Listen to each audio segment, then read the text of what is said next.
دا خو به ډېر اسانه وه، په دې به موږ خوشحاله وی چې مسلمان ایمان دی حد ته رسېدلی وی چې صرف روپۍ ورته مسلمان نه خوږه وه، نه بلکې موږ ډېر د هغې نه ښکته تللي. هغه دا ده چې په روپۍ باندې موږ مسلمان وژنو. خپله روپۍ څه کوي چې موږ ته د مسلمان نه غوره ده، بلکې په روپۍ باندې موږ مسلمان وژنو. د هغه بچیان یتیمان کولو ته موږ تیار یو، ښځې کونډې کولو ته تیار یو. همدغه رنګې د هغې د رزق د بچو د ماشومانو هغه د رزق سبب کټ کولو ته تیار یو. د دې وجه باندې چې دغه روپۍ ته زه راوالم، په دې خپله مرداره خېټه کې واچوم او د خپلو بچو خېټې پې مړې کړم. دا به زموږ څه حال عزتمندو تاسو سوچ کوئ. دا خبره ولې کوي؟ وروسته راشئ حدیث د نبي صلی الله علیه وسلم نه نقل کوي، وایي سمعت النبي صلی الله علیه وسلم یقول، ما د الله پیغمبر علیه الصلاة والسلام نه اورېدلي وو، وایي کم من جار، وایي څومره د ګاونډیانو نه به وي متعلق بجاره، وایي ځانونه به ورپسې ځانونه به کلک کلي بجاره په خپل ګاونډي پورې یوم القیامت په ورځ د قیامت کې غوږ شي. یقول څه به وایي دا ګاونډي؟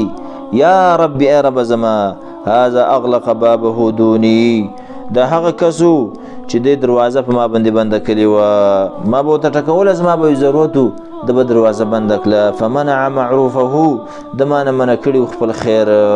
یعنې داسې هم نه و چې ما پکې ګوتې اچلې وي چې ما څه تا سره یې هغه راکړه، نه، کم څه چې تا نه اضافه شی دی دا راکړه.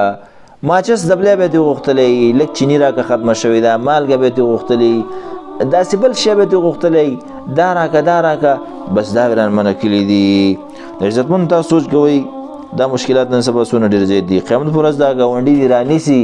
ځکه موږ اول سر کې احادیث ذکر کړل چې په دې باب کې وصیت جبرئیل علیه السلام کړی دی او دا حق لري، دا حق واجب دی. حدیث کې به اشاره وي یو خو د صحابه او اخوت او ملګر دغه ته مینې محبت ته چې یو بل سره دونه محبت و چې روپۍ څه کې مسلمان به هغې ته قدردان و. همدغه رنګې حدیث کې به اشاره وي چې باید چې موږ د ګاونډي په حقوقو باندې په وړه سترګه ورته کمه سترګه ورته ونه ګورو. په قیامت کې تپوس کېږي دا ګاونډي به دې د سټ او د مرۍ نه نیسي. همدغه رنګې حدیث کې به اشاره وي چې قیامت کې به ګاونډي شکایت کوي الله ته په تا باندې. همدغه رنګې حدیث کې به اشاره وي چې کله چې په عالم کې تغییرات راځي، مسلمانانو حالات بدلیږي را بدلیږي، په دې کې هغه سلبیات زیاتیږي، مشکلات زیاتیږي. په هغه وخت کې لږ تغییر راغلی او څونه مشکلات و. دا چې زموږ په زمانه کې تغییر ښه ډېر راغلی دی. په روپۍ باندې موږ مسلمان ورور وژنو. د مسلمانانو حالاتونو ته وګوره، ذلتونو ته وګوره، مشکلات زندګۍ سختۍ ته وګوره، څنګه سخته زندګي ده د مسلمانانو. نو دا وجه هم دا ده چې دغه مشکلات دي په موږ او تاسو کې.